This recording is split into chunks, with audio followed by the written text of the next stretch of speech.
Ma'am ఇప్పుడు ఒక couple every month salary 2,00,000 అనేది డ్రా చేస్తున్నారు. ఒక 2 మంత్స్ సాలరీ డిలే అయింది. సో, అలాంటి సిట్యుయేషన్స్‌లో వాళ్ళు ఎలా బయటపడాలి?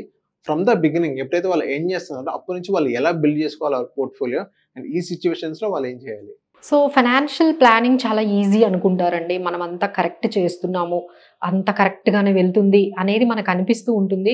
మనం ఎక్కడ ఖర్చు పెట్టట్లేదు, మనం చాలా జాగ్రత్తగా ఖర్చు పెడుతున్నాము అని వాళ్ళు ఎవరికి వాళ్ళు పర్ఫెక్ట్‌గా చేస్తున్నాము అని చాలా జాగ్రత్తగా వెళ్తున్నాము అనుకుంటూ వెళ్తారండి. బట్ ఒక ఇన్సిడెంట్ మొత్తం అంతా మార్చేస్తుంది. ఒక ఇన్సిడెంట్ అవును. అంతే. ఒక్క ఇన్సిడెంట్ చాలండి. ఎందుకంటే ఆ ఇన్సిడెంట్ ఏ స్టేజ్‌లో జరుగుతుందో చెప్పలేము. ఏ టైంలో మనకొస్తుందో చెప్పలేము. బట్ ఆ ఇన్సిడెంట్ మనకేంటంటే రియాలిటీ అనేది మనకు కనిపిస్తుంది.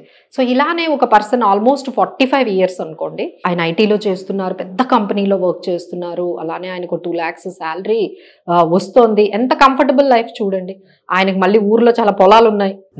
ఆస్తు బానే ఉంది. ఆస్తులు బాగున్నాయి. అన్నీ కూడా ఆయన మొత్తము అక్కడ అంటే వాళ్ళ తాతల తండ్రుల దగ్గర నుంచి వచ్చిన ఆస్తి ఒకటి ఉంది. సో, ఇలా ఆయనంతా కూడా చాలా హ్యాపీగా ఫీల్ అవుతున్నారు. ఆయనకేంటిలే అనుకున్నంతగా ప్రశాంతంగా ఆయన వెళ్తూ ఉంది లైఫ్ అంతా కూడా.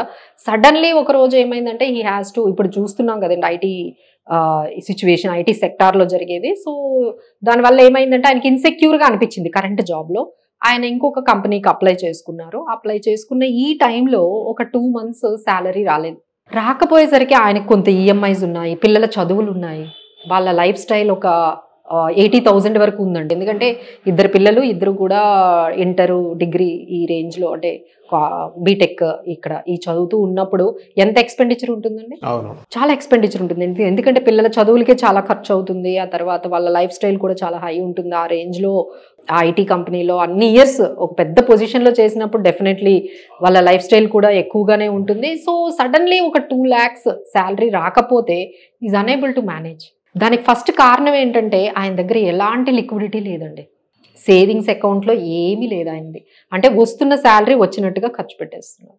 నేను ఎక్కడో తప్పు చేశాను, సో ఇది వస్తుంది వచ్చినట్టుగా ఖర్చు పెట్టడం కాకుండా I should make it goal based investment అనేది ఆయన మిస్ చేసుకున్నారు. అంటే పిల్లలకి మనము ఇన్వెస్ట్మెంట్ ఎంత చేయాలి, ఎవ్రీ మంత్ ఎంత చేయాలి, అలానే రిటైర్మెంట్ కోసం ప్రతి ఒక్కరూ రిటైర్మెంట్ కోసం ఒక 30,000 40,000 వాళ్ళకున్న గోల్ బట్టి ఎవ్రీ మంత్ చేయడం. అలానే పిల్లలకి ఇద్దరు పిల్లలు ఉన్నారంటే ఒకరికి 25,000, ఒకరికి 25,000, 20,000 ఇలా మనం వాళ్ళ ఎర్లీ స్టేజెస్లో గానే చేసుకుని వెళ్ళినట్లయితే ఇప్పుడు వాళ్ళ హైయర్ ఎడ్యుకేషన్కి వచ్చేటప్పుడు 2 crores ఉండేది కదా.